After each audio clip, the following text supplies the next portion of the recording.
Well, aloha everyone. Please welcome back. Come on in and take a seat. It is open seating, so come close to the stage. Find a place to sit.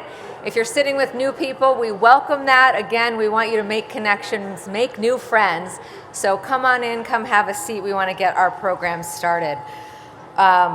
I don't know about you, but I was at an amazing panel about business and global innovation, talking to VCs and leaders in the economy from around the world. And we ventured into business, global economics, politics, gender equality. It was a TED Talk and more all rolled into one, and it was just amazing the kind of information that is exchanged at this gathering, and I'm sure the other sessions were equally stimulating.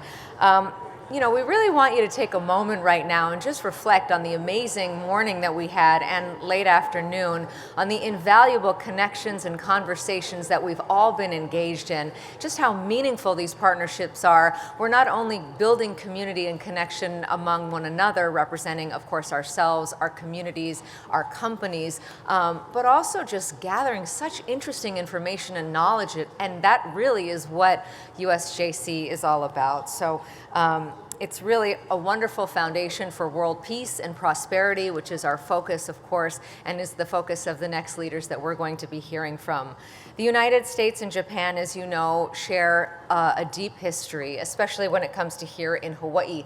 Some of it is quite difficult, a lot of it is inspiring, and it's united us through mutual respect and understanding. And you really think back to what we heard from the stage this morning with a lieutenant general talking about how the United States and Hawaii have what he called an exemplary relationship when it comes to post-conflict relationship. And really, our next two speakers are going to be reflecting on that. As we commemorate 80 years of peace of our two nations, we reflect on how this milestone represents our history and one of the most remarkable transformations, if you really think about it, one of conflict to now incredible collaboration, that quilt that he was talking about right at the center, right, that first starting piece of the fabric being the US-Japanese relationship, and how everything else in the Pacific really builds around that and how meaningful that is for our communities. So it's just wonderful for all of us to be taking part in those relationships on a person-to-person level here, and then thinking about how that resonates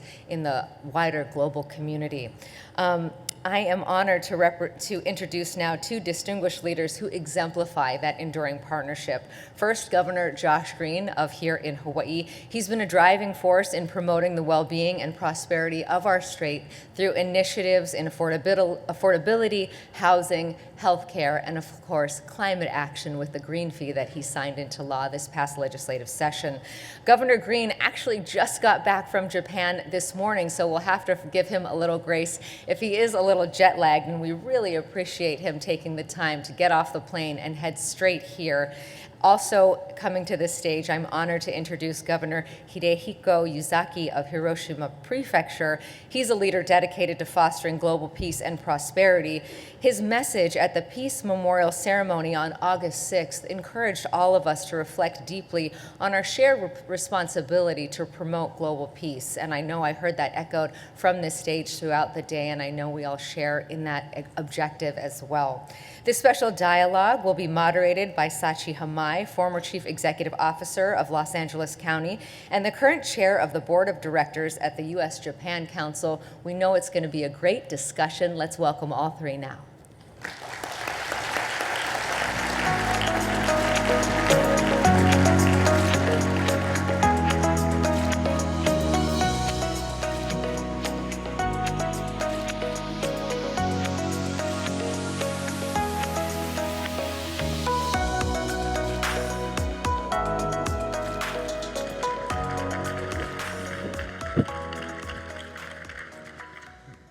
Well, good afternoon, everyone. It's nice to see everybody back in this room. I hope you had an enjoyable breakout sessions and a good lunch. So thank you all for being here. And I want to just kind of dive right into our conversation because we don't have much time and there's a lot to talk about. So both of the governors actually came in today, and so they might be a little bit jet lagged, but I think they're both excited about this conversation, which is about subnational power and global purpose for both countries, the US and Japan, in advancing diplomacy and peace. And I want to start by asking both of you about some of the initiatives that you have done to really advance the relationship between the United States and Japan. And I know, Governor Green, that you were just there. Obviously, you just came back this morning, but you were in 3 different cities. And I know that you also signed a clean energy bill. And so maybe we could just jump right in there and talk about it. Well, thank you so much. And Governor, it's an incredible honor to be with you both. Where to start? So first, I must say mahalo, thank you to this community and everyone who helped us recover from the Maui wildfires. Japan was so supportive and so loving to Hawaii. It made an enormous difference. So thank you for that generosity.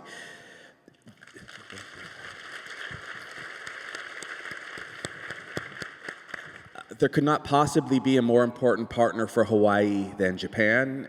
That is evidenced by the fact that I just spent 11 days in Japan with our real top advisor, Yonamine-san, and my team, who has created an environment for us to partner seamlessly with Japan. Hawaii and Japan have almost infinite cultural overlap because of our history together, both tragic moments and heroic moments, but family moments. We use the word Ohana in Hawaii, of course, and it is family. Literally, my wife is part Japanese, and when I go to Hawaii, so many of my relatives now live there or they live here.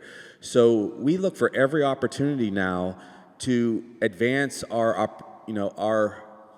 time together, our business opportunities together. I'll say very specifically, this trip, we went and we met, for example, with an extraordinary company, JIRA Corporation, who is a world leader in energy, and Hawaii has a commitment to being energy self-sufficient and fully renewable by 2045. It's a bill I wrote when I was a state representative long ago, with the great support of so many colleagues.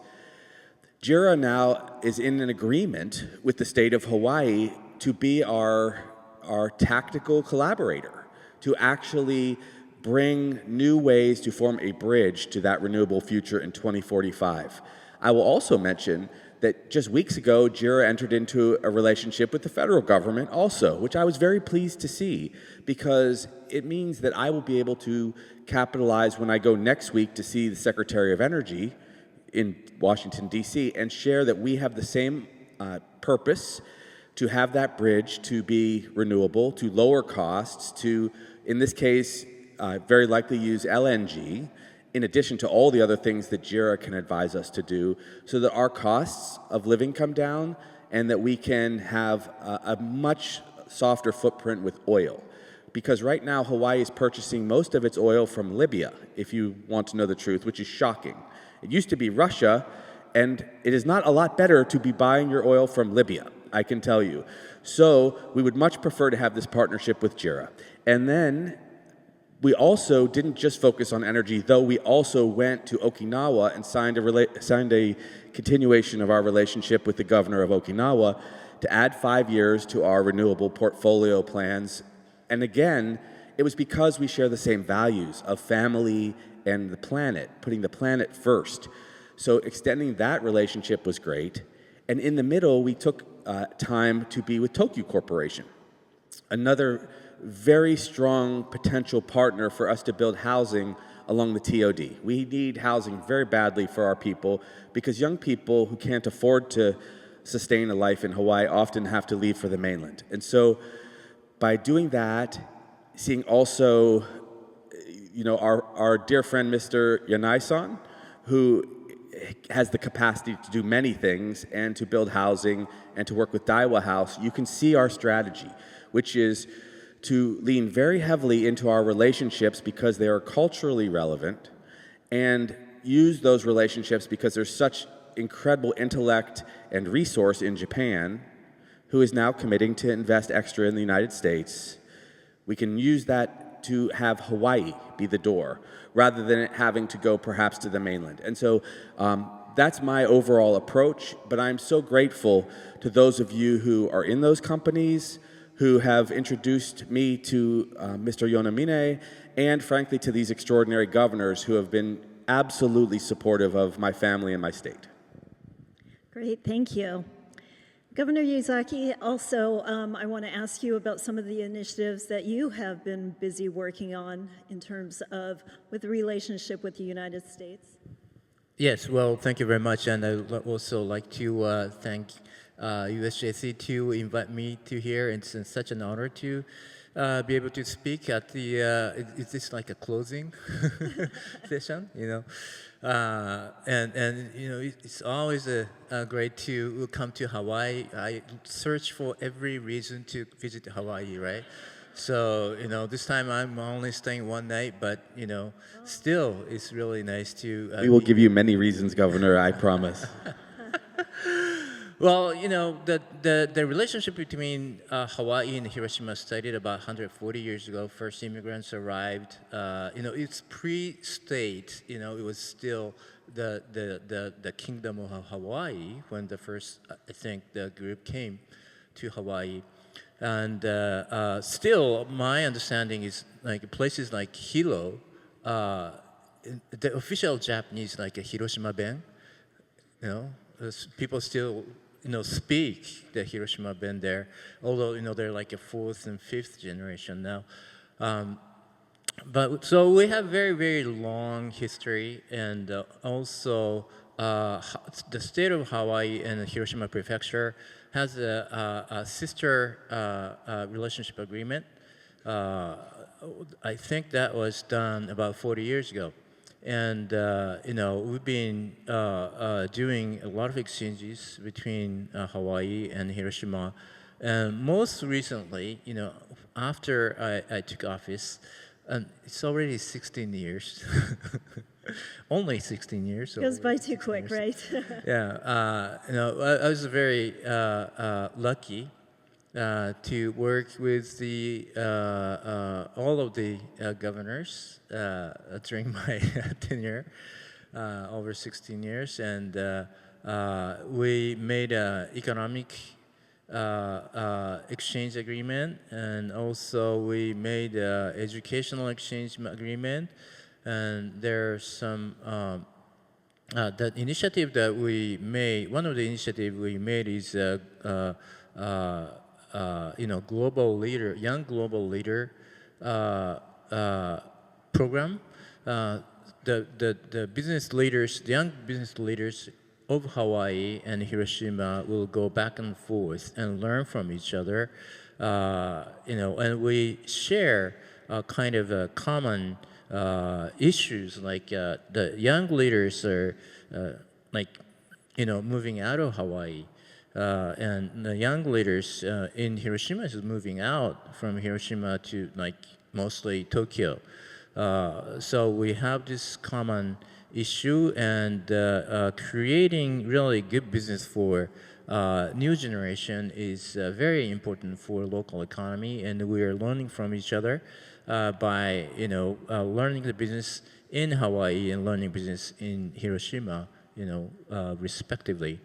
And educational exchanges too. You know, Hawaii has some great high school level exchanges, and you know, students from some of the high school from Hawaii is coming to Hiroshima, and students from Hiroshima is visiting Hawaii to learn, you know, the life, you know, basically the life. You know, you don't really have to study math or, you know, physics or, you know, those topics are topics, but, you know, what's important is learning the life in each country. And I think, you know, the doing that in a very young time is very important. And also we have a library exchange program too with the Library of Hawaii, the state of Hawaii, and we're learning from each other too. So we're doing many things, and also at the city level, the parks, the Pearl Harbor Memorial and the Peace Memorial Park of Hiroshima has now a sister relationship, and students and adults are visiting each other and learning about what happened in Pearl Harbor and also in Hiroshima, and those are very important in peace, in thinking about peace. I would, if I may, because I think Governor Yuzaki said some extremely important things there. The idea that we can have young people experience both Hawaii and Japan early in age creates a foundation for the many things that we would like to have in the decades that follow. My nephew, for example, has been fortunate enough to get his education in Japan. Jamie's, nephew, so my nephew with her. And what happens is, I know you see the obvious metaphor, but we really plant these seeds early. And then these are the young people that become business leaders, start companies that are comfortable operating both between Japan and Hawaii and having families between Japan and Hawaii. And those bonds are very, very strong. And I can tell that over the years, you see these young individuals progress in the companies, progress in the universities. And that is probably where the unbreakable bond exists. I will say there's, of course, security bonds that are extremely tight that exist between Japan and the United States, but far stronger are the bonds that are from these young people that are able to cross seamlessly between the two cultures and the two states. We also were there to celebrate in Okinawa, a very similar experience where we have a lot of individuals coming for education between the two states, and we have the sister state relationship, which just celebrated also its 40th anniversary. So I know we've attended many meetings together and many celebrations, but these are now palpable operational plans because of those seeds that the governor planted, and that's, I think, what this last week was a reflection of. Yeah, well, Governor Green is really, exactly right, and at the national level, sometimes political, issues, kind of,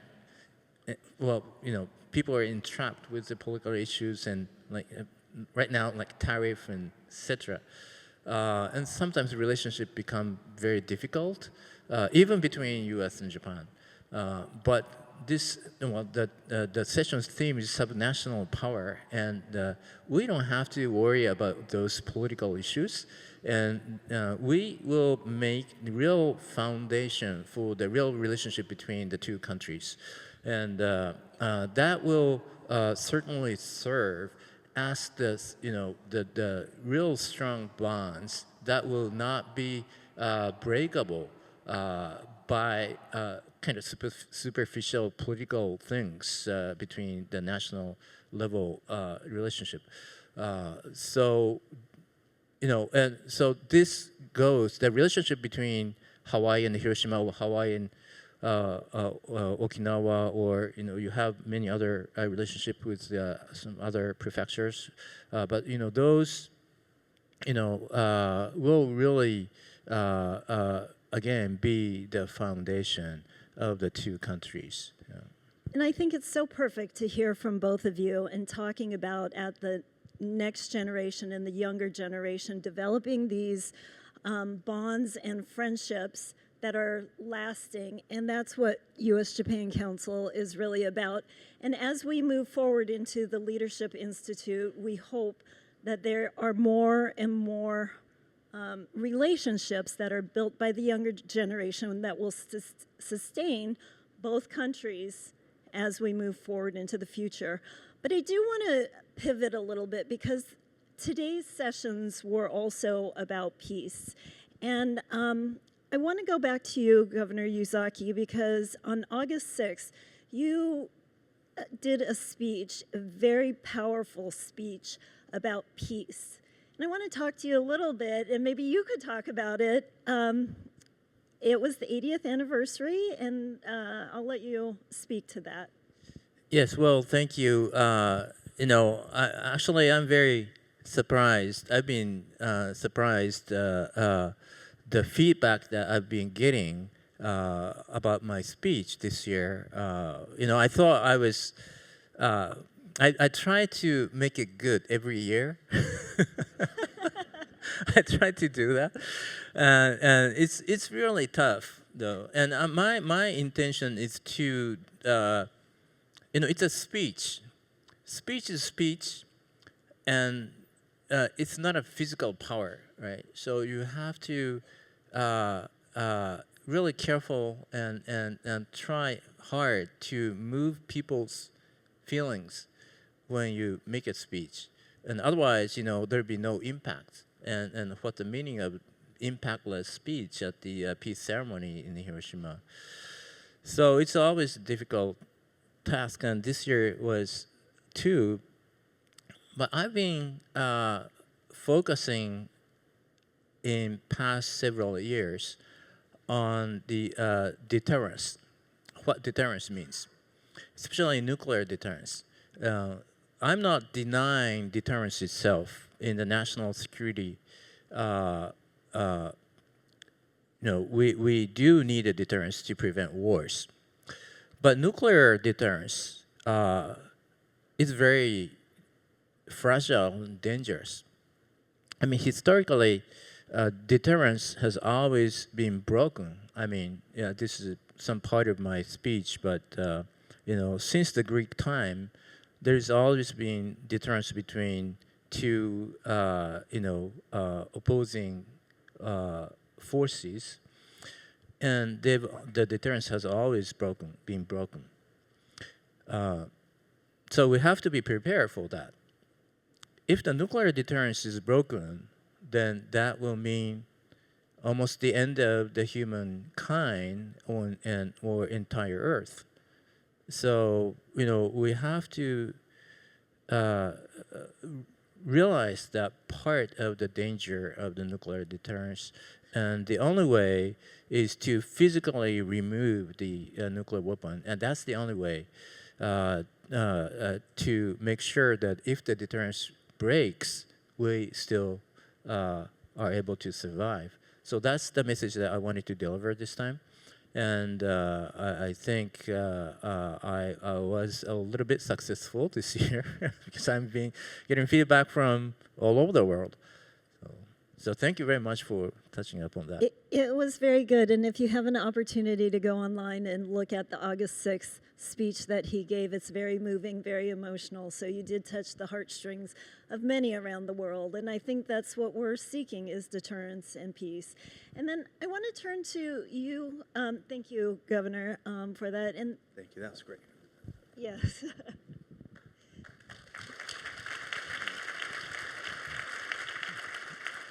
And I want to turn to you, Governor Green, and talk about some of the things, some of the initiatives that you've also been working on in terms of peace and the relationship between U.S. and Hawaii, because it's not, well, Governor Yuzaki is talking about nuclear deterrence. I know that you have put a lot of energy also into technology, and that certainly is something of the modern age that every country is dealing with. So maybe you could touch upon that. Yes, so first of all, I'm so grateful to get to sit here with Governor Yuzaki, who, because of his perspective and wisdom after a good length of time, his 16 years as a governor, he's able to see it year over year over year. And I just need to say that it is incredibly moving to serve as a governor and care deeply about your people and the people of other states. But when the dates arrive, whether it is when we are coming together during the Pearl Harbor Day celebrations or the anniversaries of the tragic atomic bombs, it's a true challenge to hold those emotions in and to find a way to even calculate how people have been able to go forward, which speaks incredible volumes about the strength of the Japanese people and the people of Hawaii, honestly. But when you see a governor who's able to then express a true need for the future, it's a very important thing. There are many speeches that are given, but that's an important perspective that he has, and we should all take some time to read his speech and to talk with him and to get his wisdom in the years going forward. Because only in that seat can he reflect what it has been like 50 years and 60 and 70 and 80 years later as a leader in Japan. Now, I have strong feelings that our human interactions are now one of our strongest potential deterrents. And this speaks again to the earlier process that we have to have students be between both Japan and Hawaii or other parts of the United States. I go to the prefectures and ask my children to go and ask our students to go because just like the East-West Center does with these very deep exchanges of time and energy and intellectual work, once you have those relationships, you have built in its own kind of deterrent. And by spreading out these bonds, if, God forbid, there is ever another time that is so tenuous that people would contemplate having to have other alliances and be in conflict, those bonds make it very difficult to consider any conflict, any physical conflict. There will be moments economically, there will be social moments that we might not understand one another as well as we should. But having those relationships, that is, in my mind, the deterrent of the future. However, getting rid of the nuclear arsenal would go a very long way to keep us safer because there are unforeseen variables now in society, including technology. I just spent 2 days at the end of the Japan trip with the global leaders in artificial intelligence, and I can tell you that we are truly at a tipping point which has a cliff on the other side of it if we're not careful about artificial intelligence. Some decisions will be made by machine learning, by programming that is outside of the common sense conversation that Governor Yuzaki and I could have if we were ever in a subnational position trying to make sure there was peace. So we have to be very careful about technology. Having said that, technology is still what we make of it.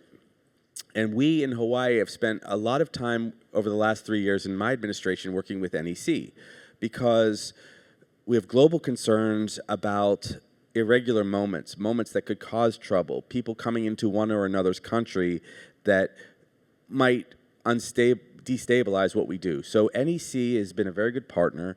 We are hoping to use that technology so that we can be safer in general. Usually I'm focusing on things like disasters, wildfires, tsunami, but it is also about our people being able to make sure that we have some stability. And technology can be a good thing. I know I gave us a cautionary tale just 60 seconds ago about what could come with the perils of AI, but it can also be a very good thing, and it will likely be what people in a room like this decide to make of it. So what I would recommend is have your companies lean heavily into the impact of AI, lean heavily into what it will do to stabilize our relationships, but please make sure that we retain the human element of these relationships because that's probably the safest place for us to go forward with. And I think we're having such a great dialogue up here, and I kind of want to know also how both of you, moving into the future, will be how you will initiate and have other discussions with your subnational leaders to follow and to participate and to work on these initiatives together. So maybe I could start with you, Governor. Yeah, well, actually, I just heard that Governor Green is planning really a great conference between Japan and the U.S., between governors, right? We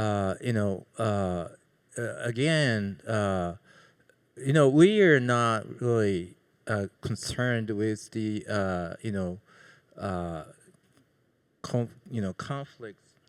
potential conflicts between the national level issues, and again, as Governor Green pointed out, deterrence has more wider definition, than just a military balance.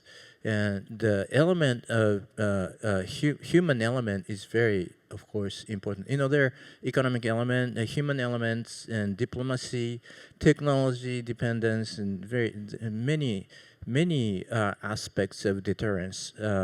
And people relationship is one of the most important and powerful element of deterrence. If you think about the relationship between U.S. and Japan, when we had the one of the harshest war between the two countries, but now I don't think anybody can conceive having war between U.S. and Japan, right? And that's really based on the relationship between the people, individuals, individuals and groups, and all those human relationship has created these strong bonds, which is really which not only contributes to peace, but advancement of economy, technology, and many things. So again, subnational power, which is free from many things that national government might be entrapped. I think it's really and this relationship go beyond just subnational, but it is a foundation of the national relationship and global relationship. I think just to add to that, so when we talk about having both of you as leaders and talking to your counterparts, I mean, oftentimes even yourselves might move on to higher positions. So it's always good to have those relationships because you never know. Do we have higher positions than Perhaps governor? we're talking to the next prime minister. I don't know. Maybe the president. I don't know. I'm just saying that perhaps there is a future where you move into different positions, but you still have those relationships that you carry, right? It's so true. So what Governor Yuzaki was referring to is I'm fortunate enough to be the chairperson coming into the chair position of the Western Governors Association, but I also am a member of the leadership team for the National Governors Association. So next December, what I've proposed to them and what will happen now is when the governors convene, we bring all of us together, and we usually will come to the chairperson's state. So needless to say, I will have a lot of governors coming to Hawaii next December. But what I propose to do was something different this time.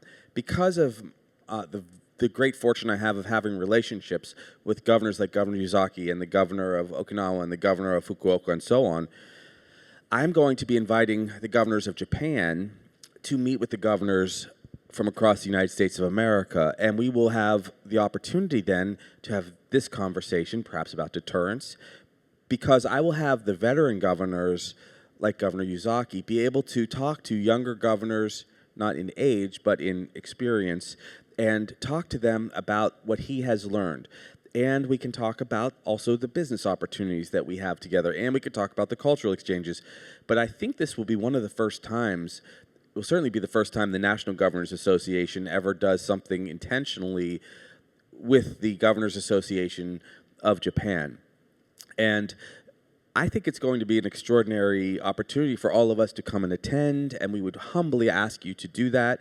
I expect we will do a few days here on Oahu and maybe a few days perhaps on the Big Island or somewhere as we bring peace conversations together. We will bring international leaders, perhaps like Mr. Benioff and Mr. Yanai and others who have touched our spheres of political experience, but also have a great perspective and capacity on what our two nations should do. We will very likely have Indo-PACOM come and speak with the leadership that they have and their contemporaries from Japan. And I think this could be one of the most extraordinary gatherings, and it is true, that what happens at the subnational level sometimes does translate to the national level. It is very possible that either of us, more likely he than me, will end up in a higher position nationally, in my opinion. But it's still so valuable to have this continuity. And that meeting next December will have the benefit of creating a bond like this between another 50 governors on both sides. And you can imagine what kind of capacity that gives us going forward if we ever have a conflict, whether it's a moral conflict over business or a geopolitical conflict. So I'm very excited about this. I think we are right to approach our country's futures this way rather than leave ourselves to the potential travails when the presidents and the prime ministers change, who often have a lot of extra pressure on them to behave a certain way. I could tell you that I have no pressure on my own behavior except from my wife, okay? So I am very capable of embracing Governor Yuzaki and having a candid conversation without other people poking me and bugging me, because I just like to be candid. Well, and I'm leaving finally office in 6 weeks, and I'm begging Governor Green to invite ex-governors too.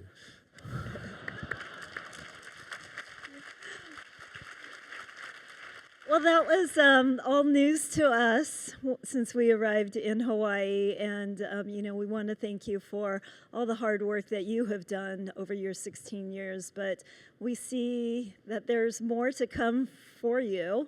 You're still young, have a lot of energy. We found out we're both born in the same year, so I could say we're young. I can't say I'm not young. Yeah, no, he's young. But yes, and so count USJC in. I'm looking at our president, Audrey Yamamoto, but we would like to be part of your conference next year and willing to give any support.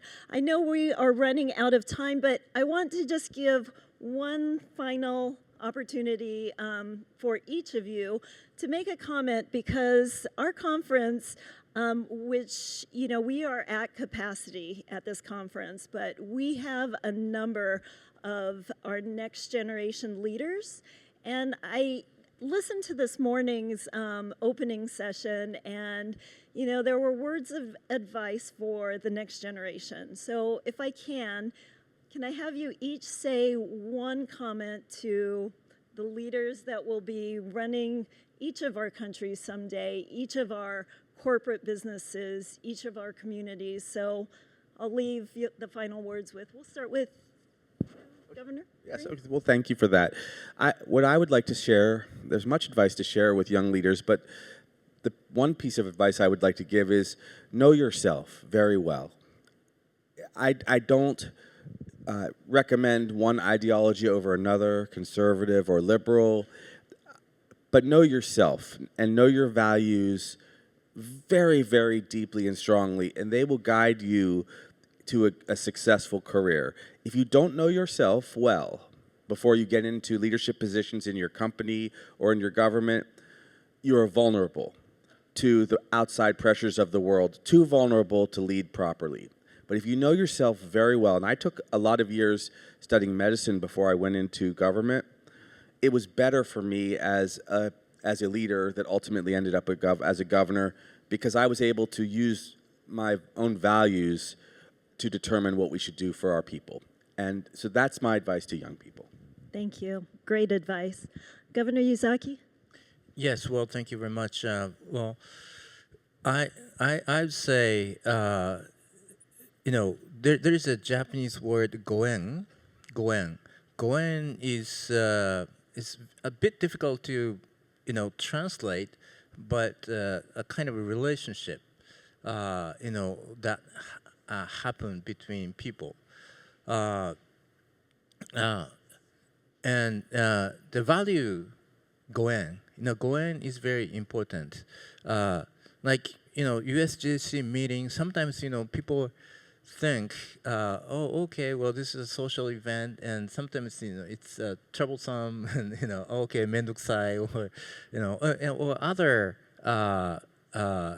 network activities like we have Kenjinkai, right? And the young people are now not necessarily coming to Kenjinkai, but those relationships is really precious. Goen is very precious, and if you value that, you will get real payback from those goen in the long term. And people will, if you contribute like USJC activities, then USJC network will give you back many things. So I hope young generation, young people will continue to participate in those network activities, and that will help definitely the development of the careers. I mean, may not be immediately, but in the long term. And and again, and those contribution, especially like activities in the USJC, will not only benefit the individuals but the relationship between two countries.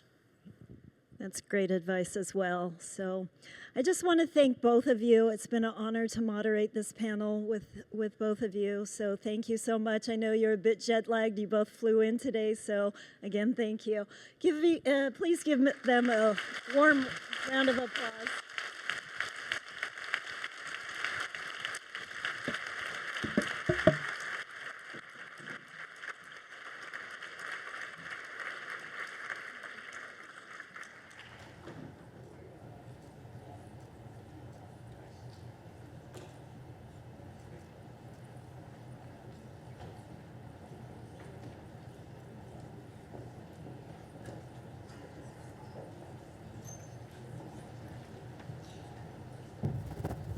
Let's have another round of applause for that incredible panel.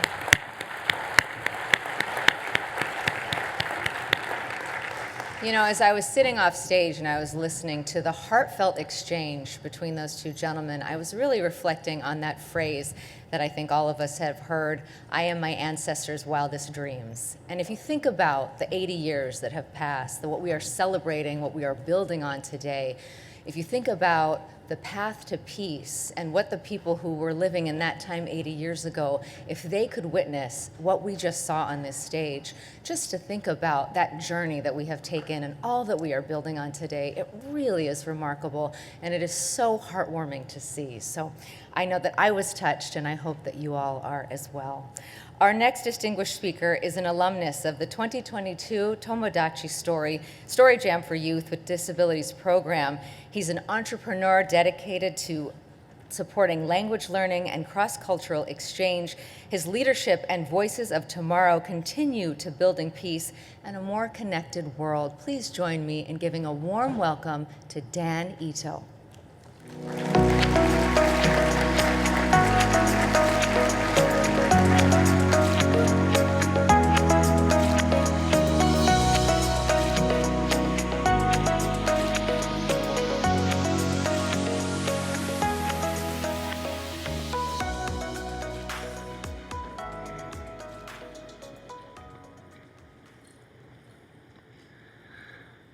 Peace grows from understanding, and understanding starts with communication.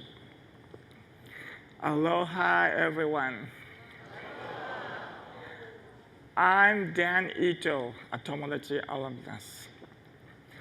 Born with spinal muscular atrophy, doctors said I'd live only a year. But my passion burns strong, and I'm using my voice to promote peace in my own way. English is my tool to foster understanding and awareness of others. As a professional language instructor in Tokyo, I teach not just English, but how to voice yourself by using the language. Can you hear my voice? Yeah?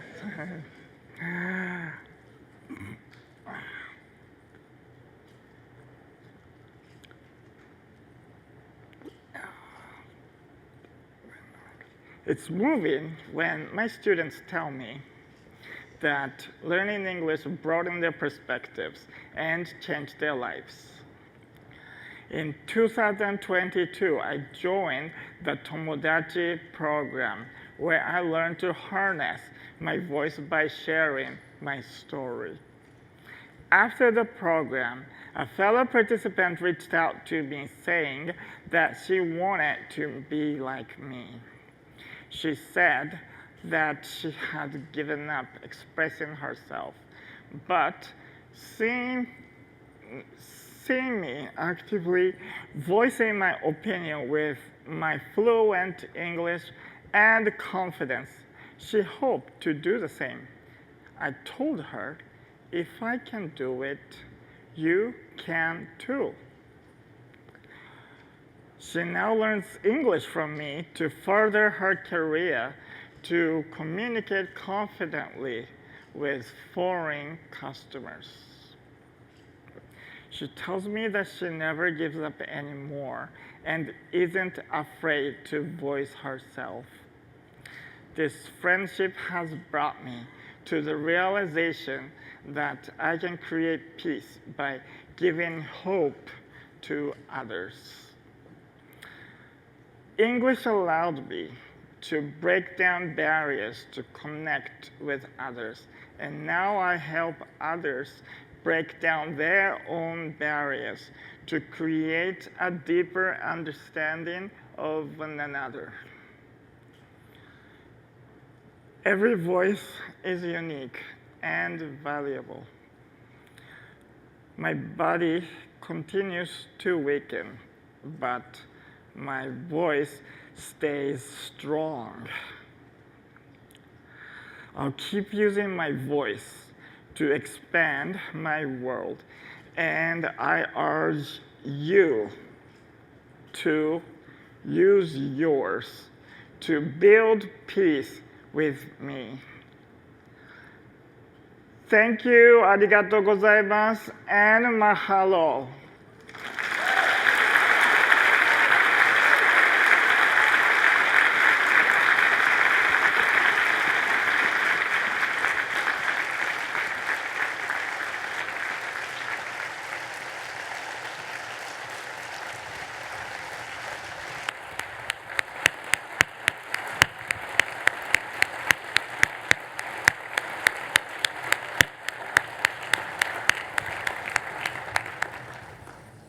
As Dan said, every voice is valuable, and thank you so much, Dan, for sharing yours. Your inspiring words will stay with us, I think, for quite a long time. As we near the end of our public symposium, I want to welcome back a familiar face. Please welcome Audrey Yamamoto, President and CEO of U.S.-Japan Council, for some final thoughts.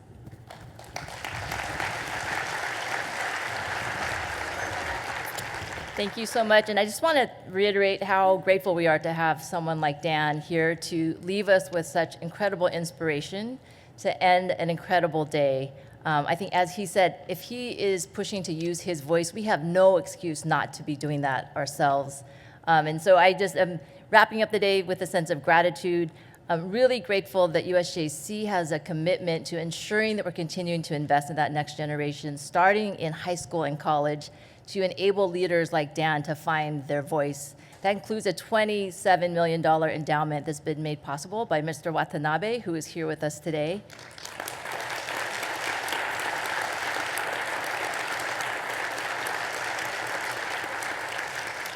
I think we can all feel the impact of your incredible commitment to that generation. So throughout the day, I think we've seen just how powerful things can be and happen when leaders like those in this room come together across borders, across sectors, and across generations to share ideas and build new relationships. We've heard from those leading at the intersection of technology, climate, and sustainability, and from the next generation of change makers shaping the future of our global partnership. And through every panel, every breakout, and informal exchange, we've seen the power of relationships in action, people-to-people connections that really lie at the heart of everything that we do here at USJC. As we close, I hope that you leave today not only inspired by the discussions, but also energized by the connections that you have made, the new partnerships, the shared ideas, and the renewed sense of purpose that make this community so unique. Because it's those connections that will sustain our work and turn dialogue into impact and action long after we all leave this room. And while today's program comes to a close, our shared journeys hopefully will continue. In April, we'll be gathering in Washington, D.C. for our second Day on the Hill to engage the highest levels of leadership to really address key bilateral issues. And then in May, we're really excited to launch our inaugural Japan-Texas Economic Summit in Arlington, thanks to the incredible generosity of the city of Arlington, who is here with us today as well.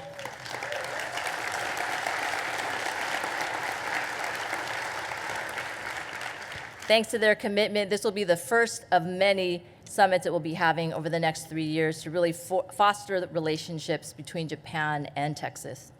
And then in June, we're excited to have our U40 Summit. As we know, we have at least a third of you in the audience that hopefully will be looking to attend that in Los Angeles, bringing leaders together that are really shaping our next generation of thought leadership and partnership.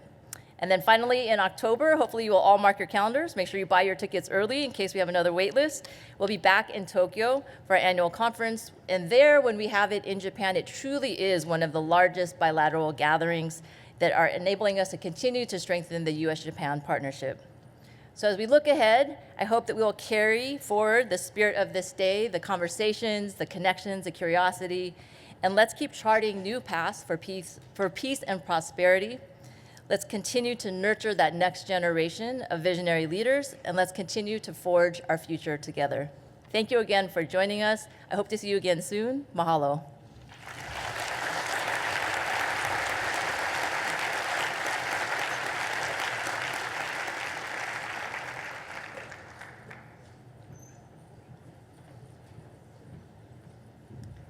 Mahalo, Audrey. As we conclude today, we want to reflect on the spirit of Ichigo Ichi-e. One time, one meeting, one encounter, one opportunity. That phrase really reminds us that every encounter that we have with another person is unique. That's the power of being together in a room, in relationship, when we put away our phones and really connect face to face, heart to heart, and all the magic that can come out of these unique connections. There's a powerful song that reminds us of this very truth. Don't worry, I'm not going to sing it. Happy Birthday is like the extent of my repertoire. But I do want to read you the lyric. It says, "Always savor every moment and live for every day. Never take this life for granted. Ichigo Ichi-e." So to close our public symposium, we have some song to celebrate, which is going to be so beautiful. And, you know, how special Hawaii is that we have such a vast, think about all the things we experienced this today. We had Hina Wangkalu grounding us in our place. We had all of these wonderful connections and moments. And now we're going to close today with some public performance, some music to lift our spirits and carry us through the rest of our evening. We are honored to welcome Ohana Arts. It's a nonprofit that inspires and connects people through universal language of the arts, through musicals, cross-cultural performances. They foster peace and friendship throughout the Pacific. The cast today will perform 2 songs from their original musical, Peace on Your Wings, which is based on the real-life story that we all know so well of Sadako Sasaki and her 1,000 paper cranes. Set in the 1950s post-war Hiroshima, the musical captures the challenges of adolescence and the power of friendship in the face of real-life gravity. Sadako's dream for a better tomorrow teach the children and the world about courage, love, and peace, all of the themes that we are embracing here today. The Ohana Arts cast on this beautiful stage toured 11 cities across the U.S. They recently returned from a Japan tour, performing in cities like Hiroshima and Fukuoka. They're celebrating, of course, those 80 years of peace between the two nations. Their performances also honored the historic connection that we heard about and celebrated by those 2 governors just a moment ago, Hiroshima and Honolulu, first sister cities in 1958, the same year Sadako's statue and the Hiroshima Children's Memorial were installed. And now you are going to be all a part of that history as well. Those cranes that you folded will be taken back to that museum and put on display. So how wonderful to think about that journey, that those papers that you touched will now be on displays for others to enjoy as they celebrate peace. Ladies and gentlemen, please join me in welcoming the cast of Ohana Arts.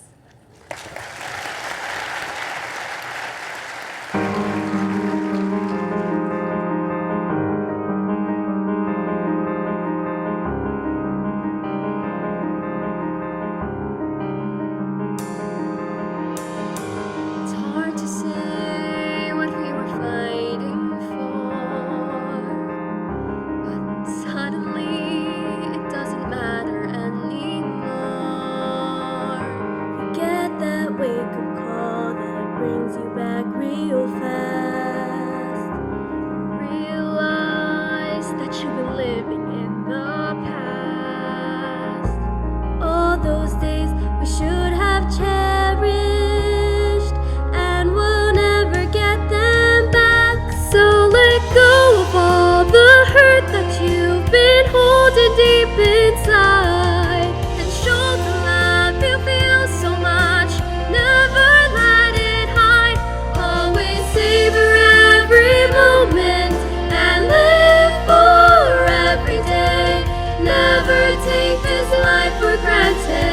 Ichigo, Ichie.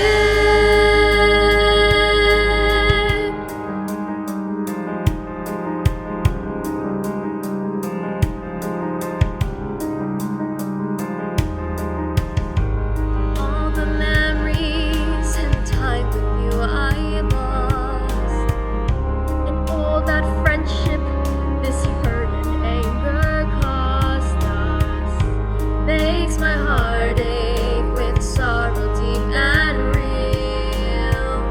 I miss being carefree and that warmth I used to feel. Let's fill this silence now with laughter, not the poison of a grudge. So let's move into a future where we're always hand in hand, Treasuring the time we share and always being friends. let's lead a life that makes us proud, a life with no regrets. We'll make each day the kind of day we never will forget. There are things we'll never say, so much we'll never know. Once a friend is gone, we only have today. We can't hold on to forever. We hold the memories in our hearts, and we know we must move on.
I'd wish for no more sadness. Every day a holiday. Friendships never ending. No families forced apart. Lots of love and laughter. Illness gone away. Fun that's everlasting. No more broken hearts. Fly, no boundaries in sight. We'll soar, and with all of our might, we will dance, we will sing, and the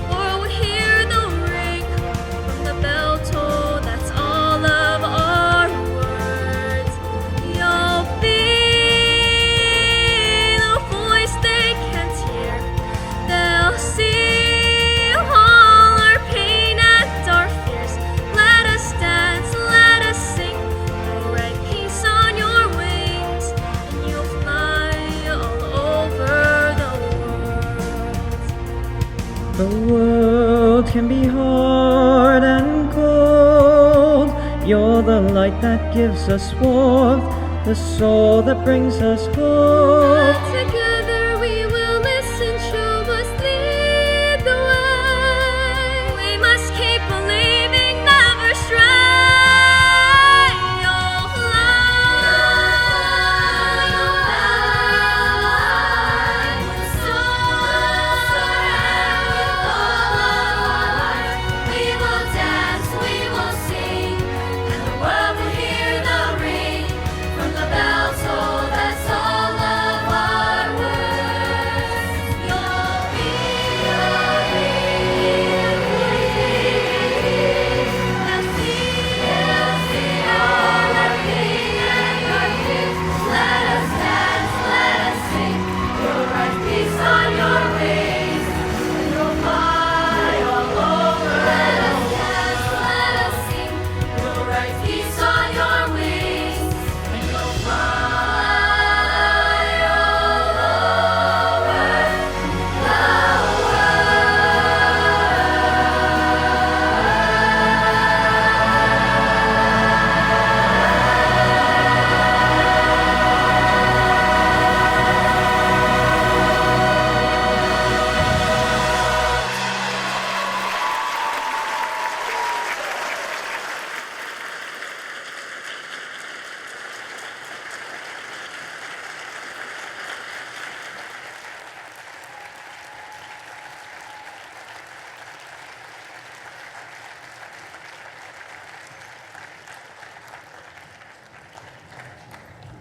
Oh my goodness, aren't they so sweet? How about another round of applause? They're so amazing. I don't know about you, but I was definitely tearing up back there. That was so beautiful to see. As we close now, we want to extend our heartfelt mahalo to all of the sponsors, all of the folks who made today possible, the speakers, the Hawaii Host Committee, of course, the volunteers and the staff, everyone who worked so hard to make all of the friendships and the meetings and all of these meaningful connections possible today. And thank you, of course, to all of you in this room. It's not worth any of that effort if you don't show up. So thank you all for being here, for giving us your time and energy, and for sharing in USJC's mission to strengthen our global partnership. Please share your favorite moments on social media, tag USJC. We'd love to see how today inspired you. Small housekeeping note, Cameron Deptula, we have your wallet, so I might go shopping if you don't come up here. So it's right back here. Don't worry, we won't take it too far. A reminder, if you did get one of those headsets for interpretation, please do leave it out on the foyer. And if you haven't done so already, pick up that pre-sale Aloha shirt that's next to the check-in desk. Join us now for some fun at the conference reception. That's at the Helemua Playground, located on the ground level around the pool. They do want you to keep your lanyards on. Security's pretty tight. It's an exclusive event, and also it saves everyone the trouble of pretending that they still remember your name. My name is Yenji Denise. It has been my great honor to be with you throughout the day. Have a wonderful rest of your evening and enjoy the rest of the conference. Mahalo.